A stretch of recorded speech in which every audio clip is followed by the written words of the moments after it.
Se ainda estivesse em operação, a Rede Manchete teria completado 35 anos em 2018. De propriedade do empresário Adolfo Bloch, a emissora entrou no ar em 5 de junho de 1983. A televisão de primeira classe, como dizia em seu slogan de lançamento, teve uma curta trajetória de vida, encerrada da pior forma possível em maio de 1999, mas foi o suficiente para ficar guardada nas lembranças do público e marcar a história da TV no Brasil. O fim da Manchete, episódio que completará 20 anos em 2019, foi um grande baque, em que todos saíram feridos, no fim das contas, funcionários, donos e, claro, toda a memória audiovisual de uma época de profundas mudanças na sociedade brasileira. Além das dívidas de diversas naturezas, trabalhistas, com fornecedores e com o governo federal, o acervo do canal segue paralisado, sem qualquer movimentação para que possa ser utilizado ou, até mesmo, recuperar. Pouco mais de 20 anos após o seu fechamento, a extinta Rede Manchete segue com uma dívida acumulativa e impossível de pagar.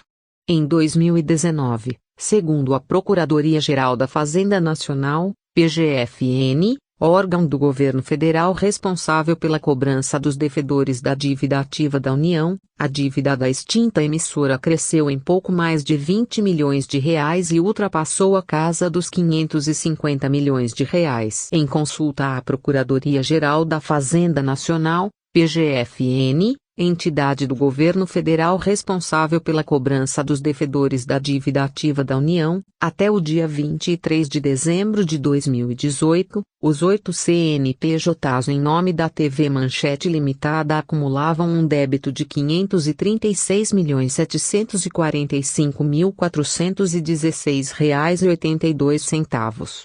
Nesse valor, inclui-se FGTS, Previdência Social e dívidas não tributárias.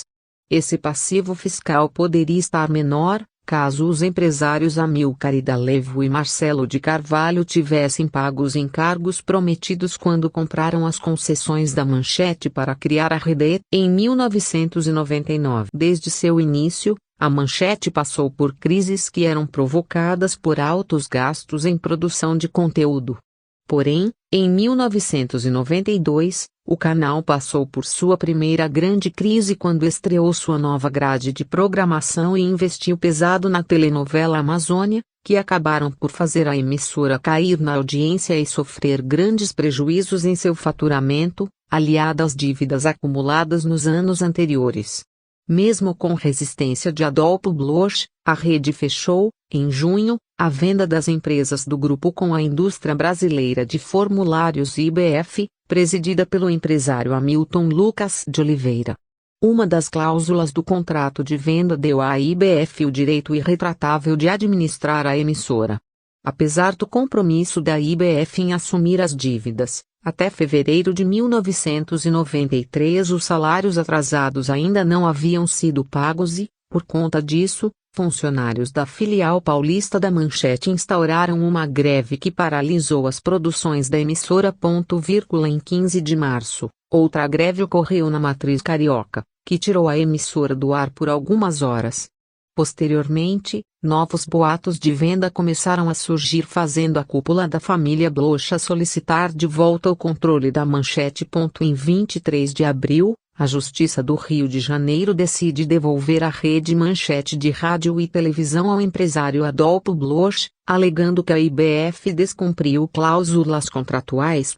Após a perda da emissora, Hamilton entrou com um processo, que foi conseguido, na Justiça do Estado do Rio de Janeiro, para que a Manchete não poderia ser vendida sem autorização de Hamilton de Oliveira, que se considera o legítimo dono da emissora. Vale lembrar que o clássico prédio que abrigou o canal, localizado na Rua do Rossel, no Rio de Janeiro, não é de propriedade da massa falida da TV, e sim da Bloch Editores. Por sinal, ele já foi leiloado para pagamento das dívidas desta outra empresa. A restauração do acervo da emissora parece ser utopia. Em 2013, após repercussão de uma matéria do jornal O Globo sobre o assunto, a Cinemateca Nacional chegou a anunciar a digitalização das fitas da Manchete, que estavam em posse da TV Cultura. Houve à época uma série de discussões sobre o projeto, mas não houve continuidade, explicou. Em nota, o Ministério da Cultura, MINC, responsável pela instituição. De acordo com a assessoria do MINC, não há nenhum arquivo da Manchete guardado na Cinemateca.